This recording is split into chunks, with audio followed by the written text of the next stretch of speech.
de la constance du sage. Sénèque. La plume et l'épée.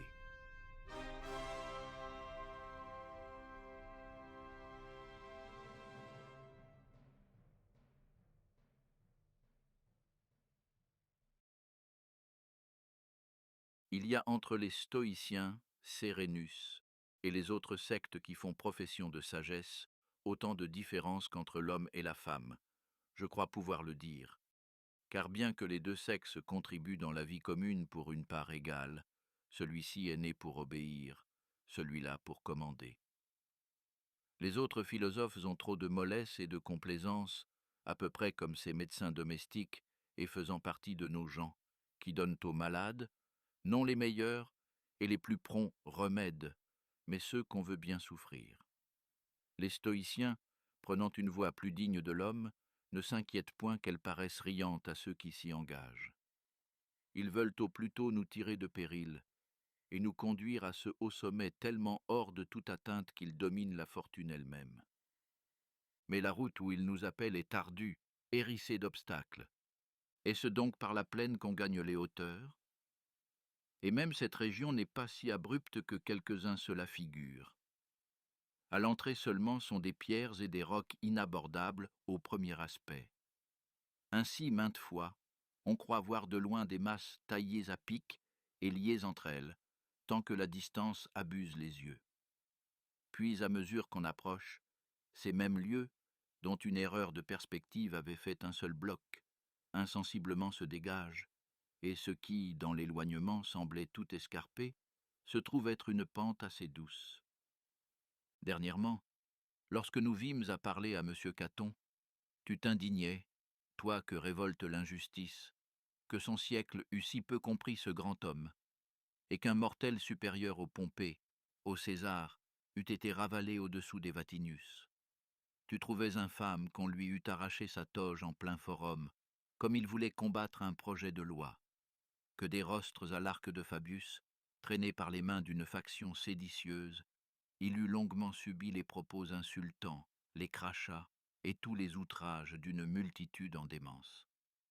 Je te répondais que si tu avais sujet de gémir, c'était sur cette république que d'une part un Publius Claudius, de l'autre un Vatinius, et les plus méchants citoyens mettaient à l'enchère, hommes aveugles et corrompus, qui dans leur cupidité ne voyaient pas que vendre l'État, c'était se vendre eux-mêmes avec lui.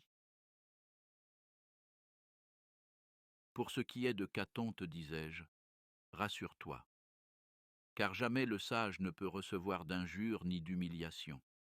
Et Caton nous fut donné par les dieux immortels comme un modèle plus infaillible qu'Ulysse ou Hercule, héros des premiers âges, proclamés comme sages par nos stoïciens, comme indomptables aux travaux, contenteurs de la volupté et victorieux de toutes les terreurs. Caton ne lutta point contre des bêtes féroces, exercice digne d'un chasseur et d'un rustre. Il ne poursuivit pas de monstres avec le fer et le feu, et ne vécut pas dans un temps où l'on put croire qu'un homme porta le ciel sur ses épaules.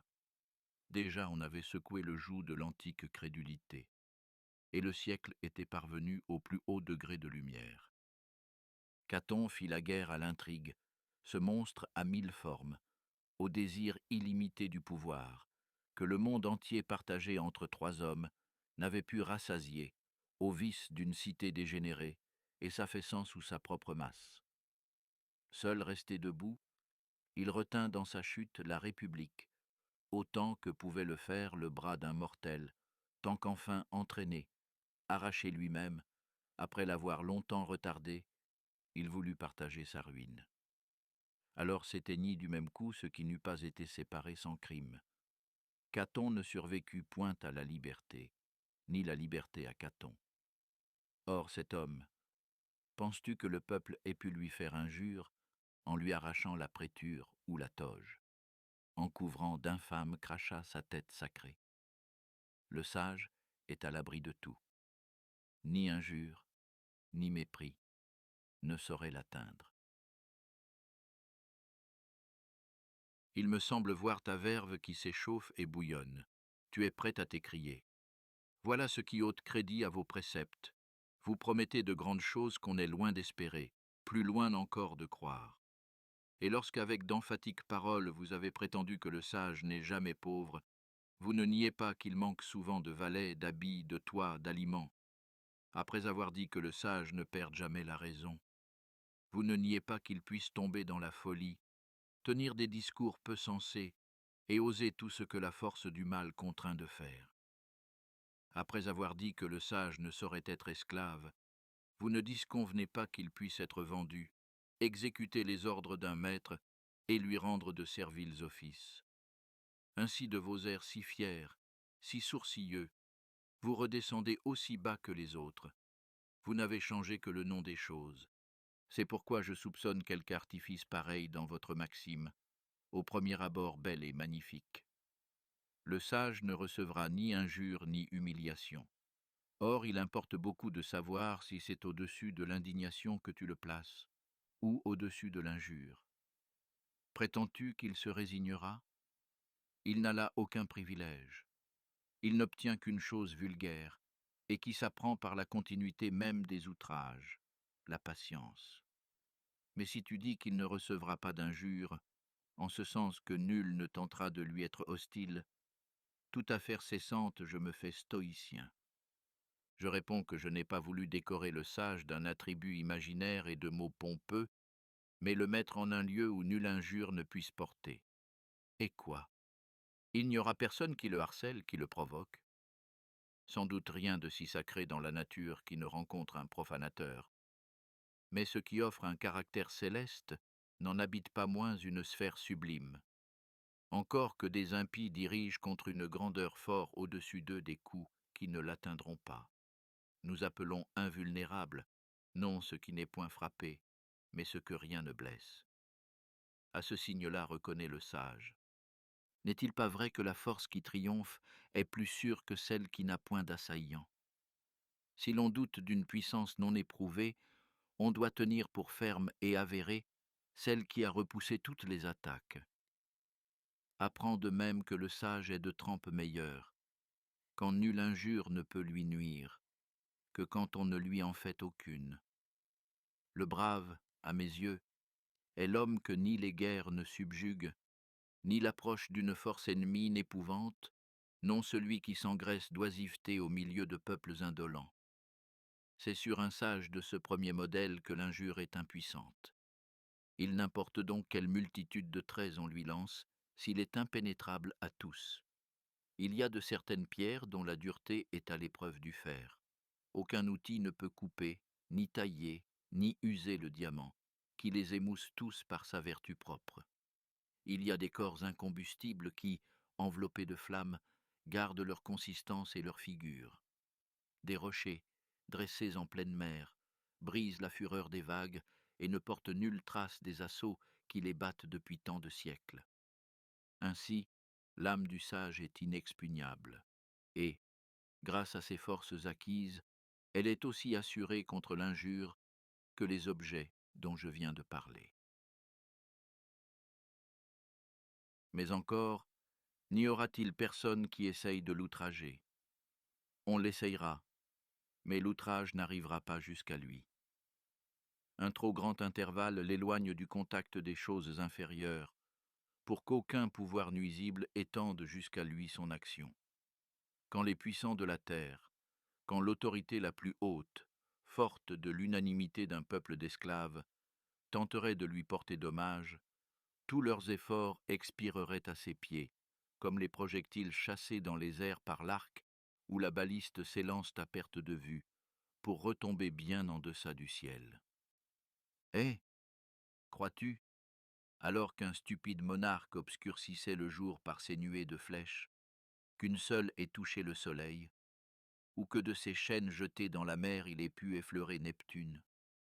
Les êtres célestes échappent aux mains des hommes, qui rasent les temples ou jettent au creuset leurs statues, ne fait nul tort à la divinité. De même tout ce que l'audace, l'arrogance et l'orgueil tentent contre le sage demeure sans effet. Mais il vaudrait mieux que personne ne voulût l'insulter. Tu souhaites à la race humaine une vertu difficile, des mœurs inoffensives, que l'injure n'ait pas lieu. C'est l'intérêt de celui qui l'aurait faite, et non de l'homme qui, en fût-il l'objet, ne peut en souffrir. Je ne sais même si le sage ne montre pas plus clairement sa force par son calme au sein des orages, comme un général ne prouve jamais mieux la supériorité de ses armes et de ses troupes que lorsqu'il est et se juge en sûreté, même sur le sol ennemi. Distinguons, s'il te plaît, Sérénus, l'injure de la simple offense. La première, de sa nature, est plus grave. L'autre, plus légère, ne pèse qu'aux âmes trop irritables. Elle ne blesse pas, elle froisse. Telle est pourtant la faiblesse et la puérilité des amours-propres, que pour quelques-uns, rien n'est plus cruel. Tu verras tel esclave aimer mieux recevoir des coups de fouet que des soufflets, et juger la mort et les verges plus tolérables que d'offensantes paroles. On en est venu à ce point de déraison que non pas seulement la douleur, mais l'idée de la douleur est un supplice. On est comme l'enfant qui a peur d'une ombre, d'un masque difforme, d'une figure grimaçante qui se met à pleurer aux noms désagréables à son oreille, à certains mouvements de doigts et autres épouvantails, dont l'illusion brusque et inattendue le fait fuir. L'injure a pour but de faire du mal à quelqu'un. Or la sagesse ne laisse point place au mal. Il n'est de mal pour elle que la honte, laquelle n'a point accès où habite déjà l'honneur et la vertu. L'injure ne va donc point jusqu'au sage. Car si elle est la souffrance d'un mal, dès que le sage n'en souffre aucun, aucune injure ne peut le toucher. Toujours elle ôte quelque chose à celui qu'elle attaque, et on ne la reçoit jamais sans quelque détriment de sa dignité, de sa personne ou de ses biens extérieurs. Or le sage ne peut rien perdre, il a tout placé en lui, il ne confie rien à la fortune, il a ses biens sur une solide base, il se trouve riche de sa vertu qui n'a pas besoin des dons du hasard. Et ainsi son trésor ne peut ni grossir ni diminuer, car ce qui est arrivé à son comble n'a plus chance d'accroissement. La fortune n'enlève que ce qu'elle a donné. Elle ne donne pas la vertu, aussi ne la ravit-elle pas. La vertu est chose libre, inviolable, que rien n'émeut, que rien n'ébranle, tellement endurcie au coup du sort, qu'on ne saurait la faire fléchir, loin de la battre. En face des appareils, les plus terribles, son œil est fixe, intrépide. Son visage ne change nullement, qu'elle ait de dures épreuves ou des succès en perspective.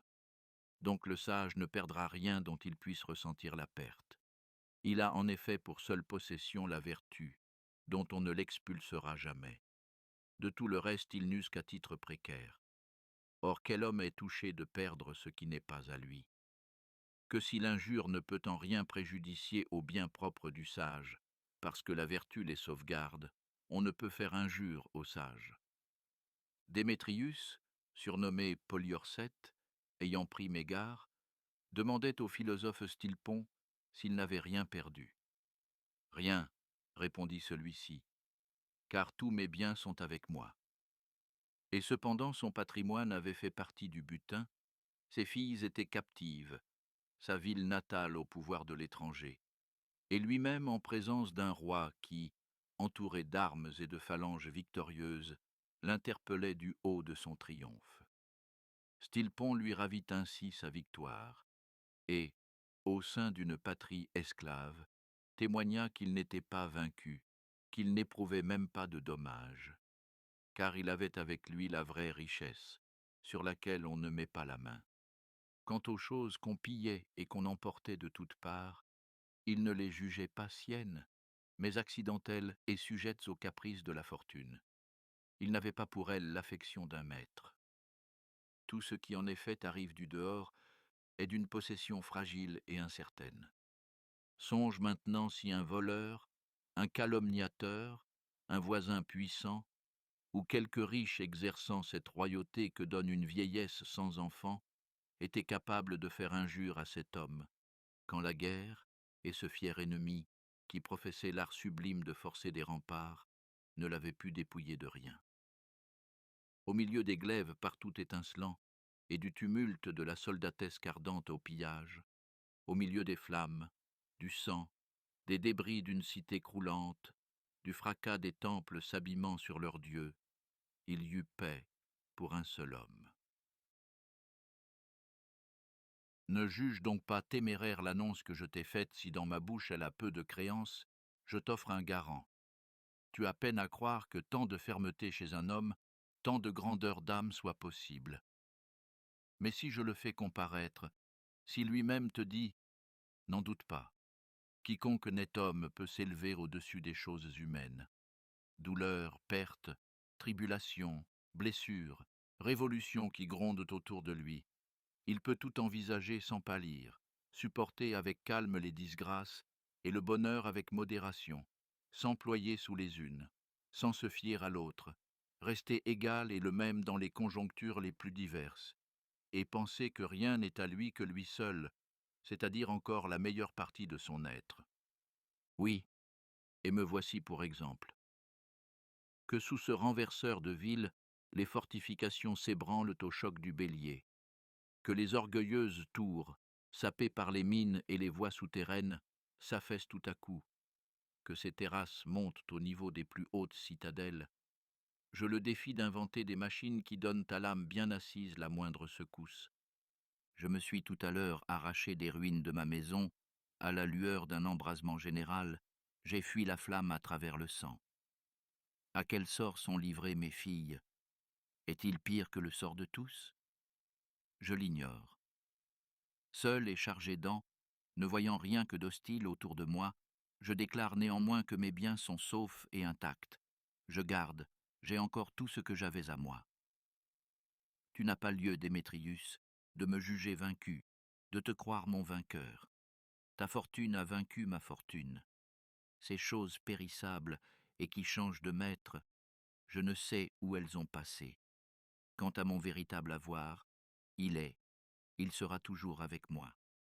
Ces autres riches ont perdu leur patrimoine, les libertins leurs amours et leurs courtisanes si scandaleusement aimés, les intrigants le Sénat, le Forum et les lieux consacrés à l'exercice public de tous les vices. L'usurier a perdu ses registres où l'avarice, dans ses fausses joies, suppute d'imaginaires richesses.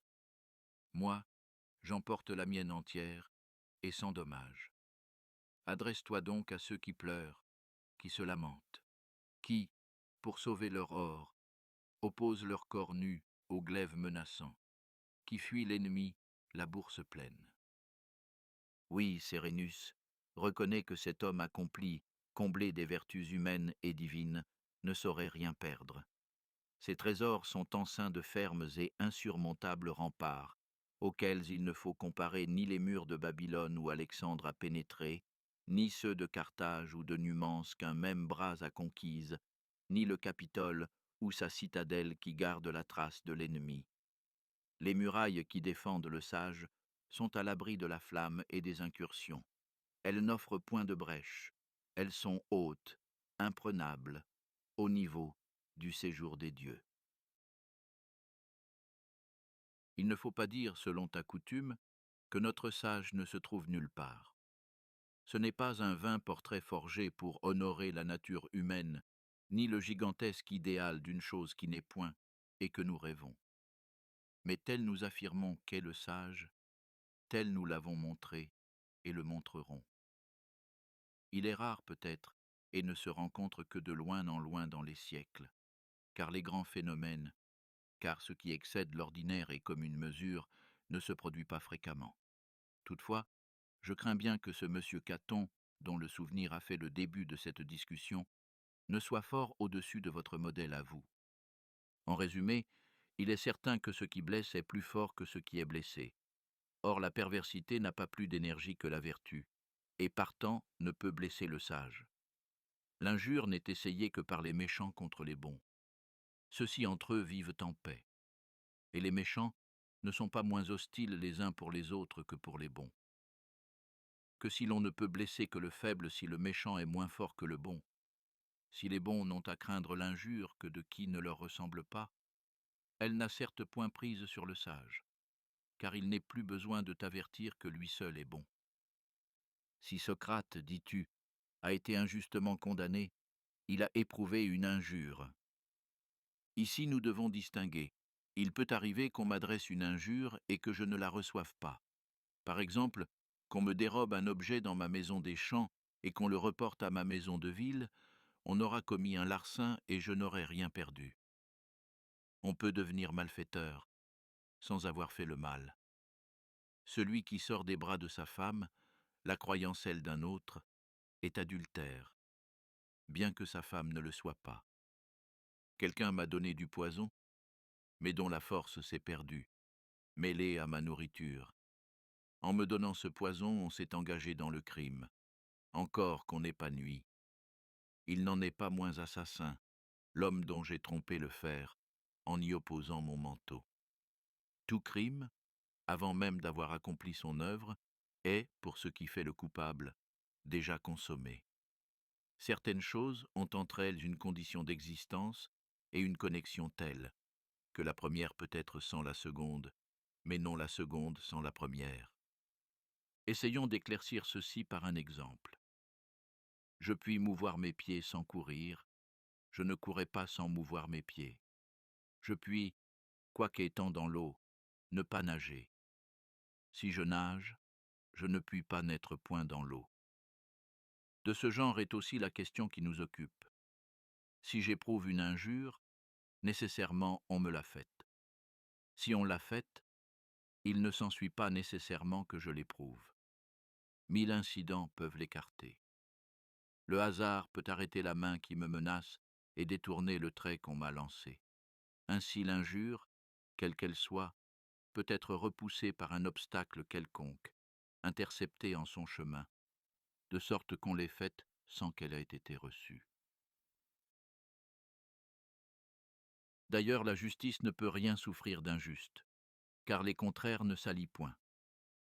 Or, l'injure n'a jamais lieu sans injustice, donc l'injure ne peut être faite au sage. Et ne t'étonne pas que nul ne puisse lui faire injure, nul aussi ne peut lui rendre service. Rien ne lui manque qu'il lui convienne d'accepter à titre de présent, et puis le méchant ne saurait lui en faire aucun. Il faudrait avoir avant de donner. Et il n'a rien que le sage soit flatté de recevoir. Personne ne saurait nuire au sage, ou lui être utile. Ainsi les êtres divins n'ont besoin d'aucune aide, ne sont pas vulnérables. Or le sage est voisin des dieux, il se tient presque sur leur ligne. À la mortalité près, il est leur pareil. Cependant qu'il gravit et monte vers ce séjour élevé de l'ordre, de l'immuable paix, où la vie marche d'un cours égal et harmonieux, plein de sécurité, bienveillant, né pour le bonheur de tous, pour se perfectionner lui et les autres. Il ne connaîtra ni désir ignoble, ni larmes, car appuyé sur la raison, il traversera les vicissitudes humaines avec un courage tout divin. Il ne laisse point prise à l'injure, je veux dire à celle qui viendrait non des hommes seulement, comme tu pourrais croire, mais de la fortune même. Celle-ci entre-t-elle en lutte avec la vertu, elle n'en sort jamais son égale. Si cette heure suprême au-delà de laquelle ne peuvent plus rien les lois irritées, ni les menaces des plus cruels tyrans, et où l'empire du sort se brise, est acceptée par nous d'une âme égale et résignée. Si nous savons que la mort n'est point un mal, et par conséquent est bien moins encore une injure, nous endurerons beaucoup plus aisément le reste, dommages, souffrances, ignominies, changement de lieu, perte d'enfants, séparation de toute espèce. Que tous ces flots d'adversité enveloppent le sage, ils ne le submergent point. Ce n'est pas pour que leur choc isolé le consterne. Et s'il supporte sans faiblesse les injures de la fortune, que lui feront celles des hommes puissants, qu'il sait n'être que les mains de la fortune. Il souffrira donc tout, comme il souffre les rigueurs de l'hiver, l'intempérie du ciel, les chaleurs excessives, les maladies, 1000 autres accidents fortuits. Jamais il ne fait aux méchants l'honneur de croire que la raison ait conseillé un seul de ses actes. La raison n'appartient qu'aux sages. Chez tous les autres, elle est absente. On n'y voit que fraude, embûche, mouvement désordonné de l'âme, mis par le sage sur la liste des accidents. Or, tout ce qui est fortuit ne sévit et ne fait injure qu'en dehors de nous. Il songe encore quelle latitude offre l'injure dans ces intrigues qui nous suscitent tant de périls. Tel est un accusateur suborné, ou des griefs calomnieux, ou les grands prévenus et armés contre nous, et tous ces brigandages qui s'exercent sous le costume de paix. Autre espèce d'injure bien fréquente. On te dérobe un gain ou une récompense longtemps poursuivie. Un héritage brigué péniblement se détourne de toi. On t'enlève la faveur lucrative d'une opulente maison. Le sage échappe à tout cela, lui qui ne sait vivre ni dans l'espoir, ni dans la crainte. Ajoute aussi que loin de recevoir de sang-froid une injure, il n'est personne qui n'en éprouve un trouble violent, et qu'un tel trouble n'atteint point l'âme forte, modératrice d'elle-même, dans son calme et sa paix profonde. Car si l'injure la touche, elle perd sa paix et sa liberté. Mais le sage ignore la colère, qu'allume l'apparence de l'injure. Et serait-il étranger à la colère, s'il ne l'était à l'injure, qu'il sait ne pouvoir lui être faite? De là cette assurance, cette satisfaction, cette éternelle joie où s'exalte son cœur. De là ce cœur si peu froissé par les chocs qui lui viennent des choses ou des hommes, que l'injure même lui profite. C'est par elle qu'il s'éprouve, qu'il expérimente sa vertu. Faisons silence, de grâce, à cette parole. Et l'oreille et l'âme recueillies, assistons au mystère qui a franchi le sage de l'injure. Et l'on ne retranche rien pour cela, à vos emportements, à vos cupidités si rapaces, à votre aveugle témérité, à votre arrogance. Sans toucher à vos vices, c'est l'affranchissement du sage qu'on poursuit. On prétend non vous empêcher de faire l'injure, mais que le sage repousse au loin toutes celles qu'on lui adressera, et que sa constance, sa grande âme suffisent à le défendre. Ainsi, dans nos jeux sacrés, beaucoup n'ont triomphé qu'en fatiguant, par une opiniâtre patience, les bras qui les frappaient. Compte le sage au nombre des athlètes qui, par un exercice long et consciencieux, ont acquis la force d'endurer les coups et de lasser tous les assauts. Maintenant qu'est achevée la première partie de notre tâche, passons à la seconde, où, par des arguments qui en partie nous sont propres, mais dont la plupart appartiennent à tous, nous ferons voir le néant de ce qu'on appelle offense. C'est moins qu'une injure. Il est plus aisé de s'en plaindre que de s'en venger, et les lois mêmes ne l'ont pas trouvé digne de leur animadversion. Le ressentiment de l'offense tient à un manque d'élévation dans l'âme que froisse un procédé, un mot peu honorable. Cet homme ne m'a pas reçu aujourd'hui, quoiqu'il en reçût d'autres. Quand je parlais, il tournait dédaigneusement la tête, ou il a ri tout haut. Au lieu de m'offrir la place d'honneur, c'est la dernière qu'il m'a donnée, et autres griefs de cette sorte. Qu'en dirais-je? Plainte d'esprit blasé, où tombent presque toujours les raffinés, les heureux du siècle. A-t-il le loisir de remarquer ces riens, l'homme que pressent des mots plus sérieux, des âmes inoccupées, naturellement faibles et efféminées, que l'absence d'injures réelles rend plus irritables, s'émeuvent de ces choses, et la plupart du temps, tout naît d'une fausse interprétation. Il témoigne donc peu de prudence et de confiance en lui-même, celui qui s'affecte à si bon marché.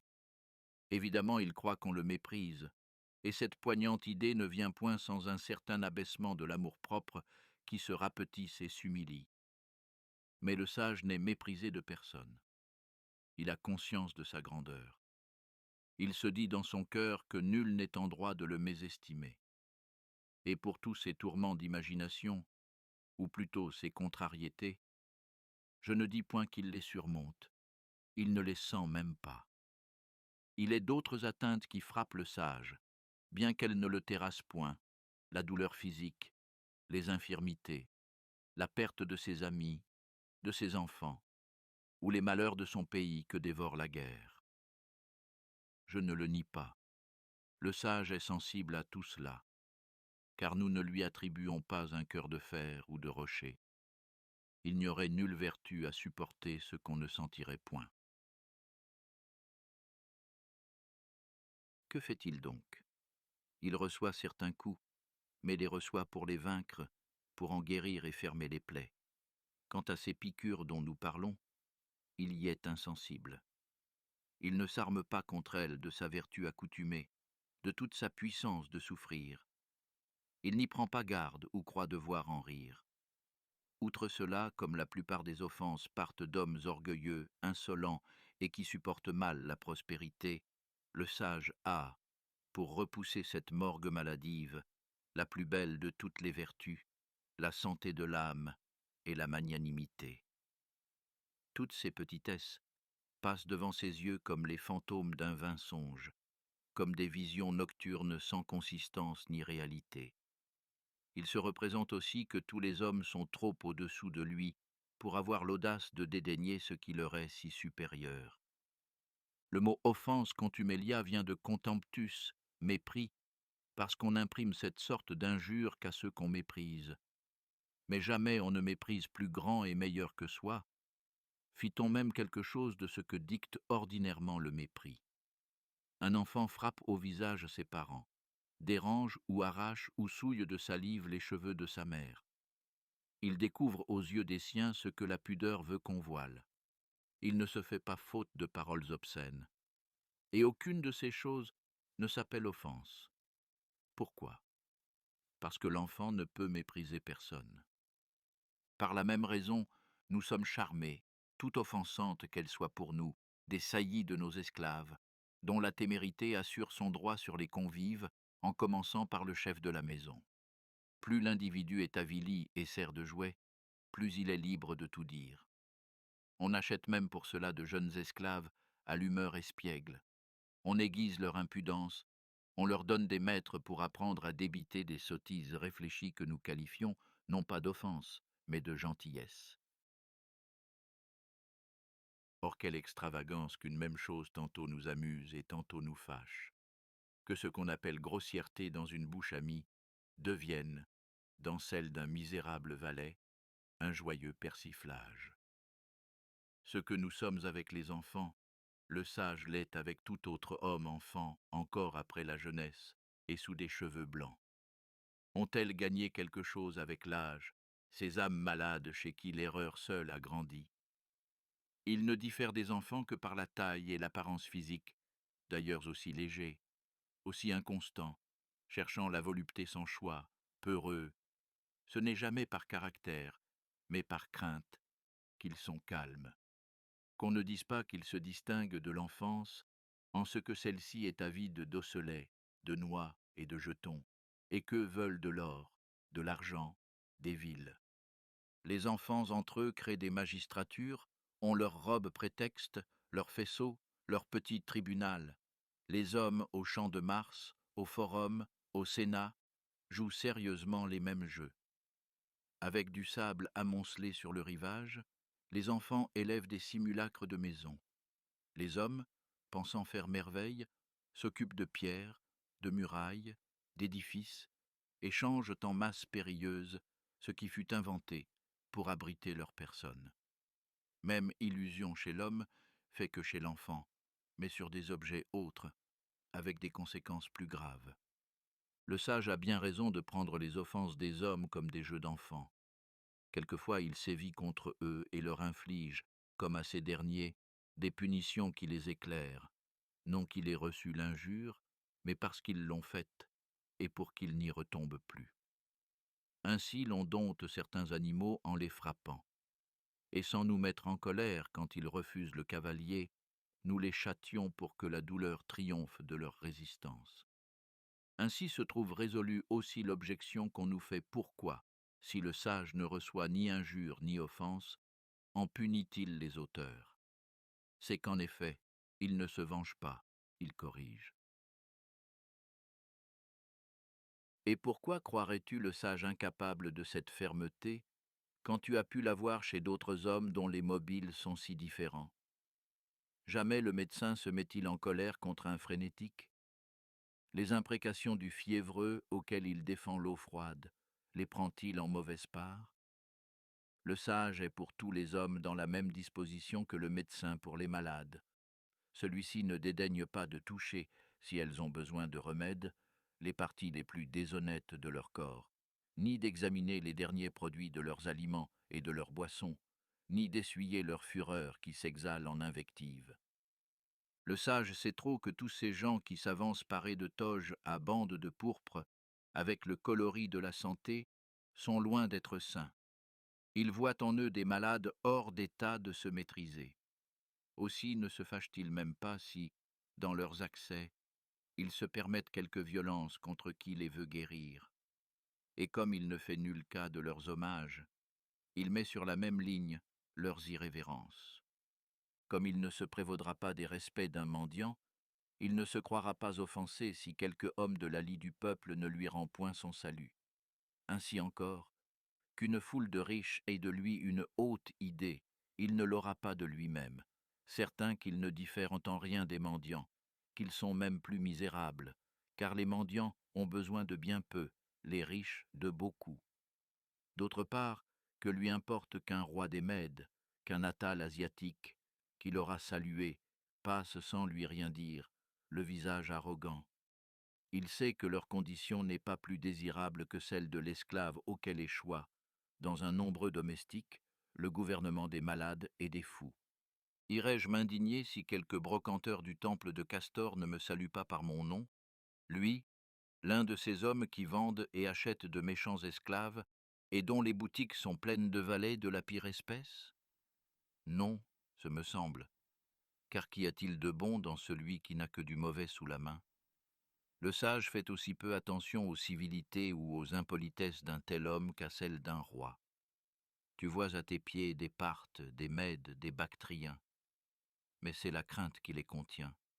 Mais ils t'obligent à toujours avoir l'arc tendu, mais c'est une race dégradée, vénale, qui ne soupire qu'après un nouveau maître.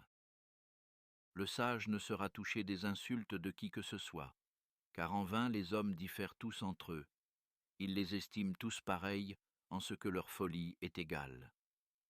S'ils s'abaissaient jusqu'à prendre à cœur une injure, ou grave ou légère, jouiraient-ils jamais de la sécurité qui est le propre, le trésor du sage?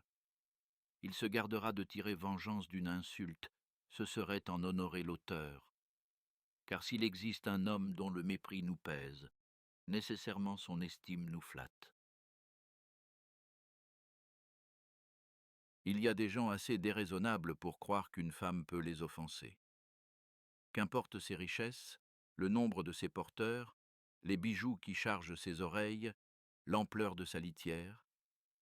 Ce n'en est pas moins un être peu éclairé, et si de saines doctrines, si un long enseignement n'ont retrempé cette âme, elle reste intraitable et esclave de ses passions. Quelques-uns ne peuvent souffrir qu'un friseur les coudoie, prennent pour offense les difficultés d'un portier, la morgue d'un nomenclateur, les hauteurs d'un valet de chambre.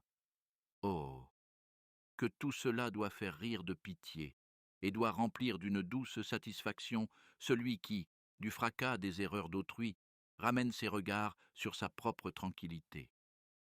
Qu'est-ce à dire? Le sage n'approchera pas d'une porte que défend un gardien brutal. Assurément, il en tentera l'accès, si c'est chose essentielle qu'il appelle. Cet homme, quel qu'il soit, il le traitera comme un chien hargneux, qu'on apaise en lui jetant de la pâture. Il ne s'indignera pas d'une légère dépense pour franchir le seuil d'une maison, en pensant qu'il y a des ponts où le passage se paye. Il payera donc aussi cet homme, si brutal qu'il soit, qui lève un impôt sur les visites. Il sait acheter ce qui se vend. Il n'y a qu'un petit esprit qui s'applaudisse d'avoir dit son fait à un portier, de lui avoir brisé sa baguette, d'avoir été droit au maître et demander satisfaction sur les épaules de l'esclave. On descend dans la lutte au niveau de l'adversaire. Le ton vaincu, on s'est fait son égal. Mais si le sage reçoit des soufflets, comment agira-t-il? comme Caton quand on le frappa au visage. Il ne prit point feu, il ne vengea point son injure, il n'eut pas même besoin de pardonner, il la nia. Il y avait plus de grandeur à nier qu'à pardonner. Nous n'insisterons pas longtemps. Qui ne sait en effet que nulle de ces choses qui passent pour des biens ou des maux n'apparaît aux sages sous la même face qu'aux autres hommes. Il ne s'inquiète pas de savoir ce qu'ils appellent honte et misère.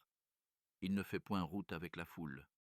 Mais de même que les astres, dont la marche est en sens contraire à celle des cieux, lui, il avance au rebours des préjugés de tous. Cessez donc de dire « Le sage ne recevra-t-il pas d'injures s'il est meurtri de coups, si on lui arrache un œil? Ne recevra-t-il pas d'offense s'il est poursuivi sur le forum des grossiers propos d'hommes impurs, si au festin d'un riche on le condamne à se placer au bas bout de la table et à manger avec les valets chargés des plus vils emplois, s'il est contraint d'essuyer ce qu'on peut imaginer de plus révoltant pour une âme bien née? Quelque répétés, quelque graves que deviennent de tels procédés, ils ne changeront pas de nature.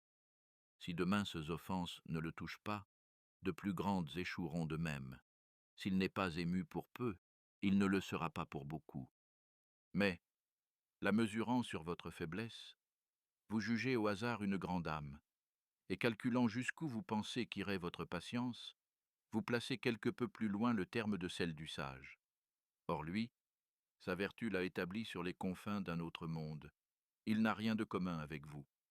Aussi quelque durs, quelque lourds à endurer, quelque repoussants que soient de nom ou d'aspect tous vos fléaux, leur masse ne saurait l'accabler. Tel il résisterait à chacun, tel il résiste à tous. Dire que le sage supportera ceci, et qu'il ne supporterait pas cela, emprisonner une telle grandeur dans vos arbitraires limites, mauvaise logique. La fortune triomphe de nous, si nous ne triomphons complètement d'elle. Et ne crois pas que ce soit ici de l'insensibilité stoïque. Épicure, que vous adoptez comme patron de votre lâcheté, qui ne prêche selon vous que mollesse, indolence et tout ce qui mène aux voluptés, Épicure a dit « Rarement la fortune trouve le sage en défaut », que voilà presque parler en homme. Ah, dit d'un ton plus ferme encore, qu'elle n'a nul accès près de lui. Voici la maison du sage, petite, sans ornement, sans fracas, sans appareil, sans portier qui en surveille l'entrée, qui vont classant la foule avec un dédain de mercenaires. Mais ce seuil vide de sentinelle, libre de concierge, la fortune ne le franchit point. Elle sait que pour elle, il n'y a point place, où rien ne vient d'elle. Que si Épicure même, qui a tant accordé au sens, porte à l'injure ce fier défi, quel effort chez nous peut sembler incroyable ou au-dessus de la nature humaine? Il prétend que l'injure est supportable pour le sage. Nous que pour le sage, elle n'existe pas. Ne dis point que cela répugne à la nature. Nous ne nions pas qu'il ne soit pénible d'être frappé, maltraité, de perdre quelques membres. Mais nous nions que dans toutes ces choses, il y ait injure. Nous leur ôtons, non pas leur aiguillon douloureux, mais le nom d'injure, qui ne peut être admis sans que la vertu s'amoindrisse. Laquelle des deux sectes dit le plus vrai, nous le verrons ailleurs. Quant au mépris de l'injure, toutes deux s'accordent. Quelle est donc entre elles la différence? La même qu'entre deux gladiateurs intrépides, dont l'un presse de la main sa blessure et se tient ferme, et dont l'autre, se tournant vers le peuple qui s'écrie, fait signe que la sienne n'est rien et ne souffre pas qu'on intervienne pour lui. Il ne faut pas croire qu'entre les deux écoles, le dissentiment soit grave. Ce dont il s'agit, l'unique chose qui nous intéresse, deux autorités t'y convient. Méprise les injures et ce que j'appellerais des ombres, des soupçons d'injures, les offenses. Pour dédaigner l'offense, il n'est pas besoin de toute la fermeté d'un sage. Il ne faut que voir juste et pouvoir se dire « Ai-je mérité ou non ce qui m'arrive ?»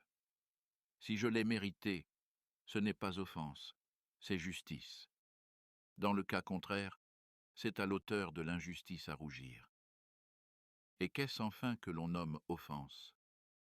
On a plaisanté sur ce que j'ai la tête chauve, ou les yeux malades, ou les jambes grêles, ou la taille défectueuse. Quelle offense y a-t-il à s'entendre dire ce qui frappe tous les yeux? Devant un seul témoin, tel mot nous fait rire, qui devant plusieurs nous indigne, et nous ne laissons point aux autres le droit de répéter ce que nous-mêmes disons journellement de nous. Modérée, la raillerie amuse, à dose plus forte elle irrite. Chrysippe rapporte qu'un homme entra en fureur pour avoir été appelé brebis de mer. Au Sénat, nous avons vu pleurer Fidus Cornelius, gendre d'Ovide, parce que Corbulon l'avait qualifié d'autruche plumée. Il venait d'essuyer d'autres invectives qui déchiraient ses mœurs et sa vie, et son front était demeuré impassible. Une sottise absurde lui arracha des larmes. Tant la raison laisse de faiblesse dans les âmes qu'elle abandonne. Que penser de ceux qui se formalisent si l'on contrefait leur langage, leur démarche, un défaut corporel, un vice de prononciation? Comme si ces traits devenaient plus frappants dans la copie faite par les autres que dans l'original, qui est nous-mêmes.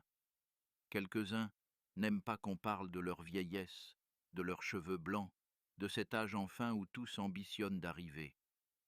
Rappeler à d'autres leur pauvreté, c'est un cuisant reproche. Or, ils se le font eux-mêmes dès qu'ils la cachent. Aussi, pour ôter toute ressource aux impertinents et à ceux qui exercent leur gaieté aux dépens des autres, il n'y a qu'à s'exécuter d'avance. On ne prête plus à rire quand on a ri de soi tous les premiers. Vatinius, victime née du ridicule et de la haine, était un railleur agréable et facétieux, si l'on en croit la tradition. Il disait lui-même « force bons mots sur ses pieds goutteux et sur sa gorge toute tailladée ». Ainsi échappait-il au brocard de ses ennemis, plus nombreux encore que ses infirmités, et surtout à Cicéron. Ce qu'a pu faire, avec son front d'airain, un homme qui, à force d'opprobre, avait désappris à rougir, pourquoi ne le ferait pas celui en qui les études libérales et le culte de la sagesse auront porté quelques fruits? Ajoute que c'est une sorte de vengeance d'enlever à l'ennemi le plaisir de l'offense. On l'entend dire « malheureux que je suis », je crois qu'il n'a pas compris. Tant il est vrai que tout le succès de l'offense est d'être senti, d'indigner celui qui l'éprouve. Enfin l'insolent ne manquera pas de trouver plus tard son pareil, qui du même coup te vengera. Caligula, parmi tous les vices qui abondaient en lui, avait une merveilleuse aptitude au sarcasme, comme l'éprouvaient tous ceux qui donnaient prise à quelques stigmates, bien qu'il fût lui-même un ample sujet de moquerie. C'était cette pâleur caractéristique de sa folie, et si repoussante. C'étaient ses yeux disparaissant presque sous un front de vieille, et si affreusement louche. C'était cette tête chauve, que des cheveux d'emprunt semés par places rendaient si difforme, et puis cette nuque hérissée d'une soie rude, ses jambes grêles, ses pieds énormes.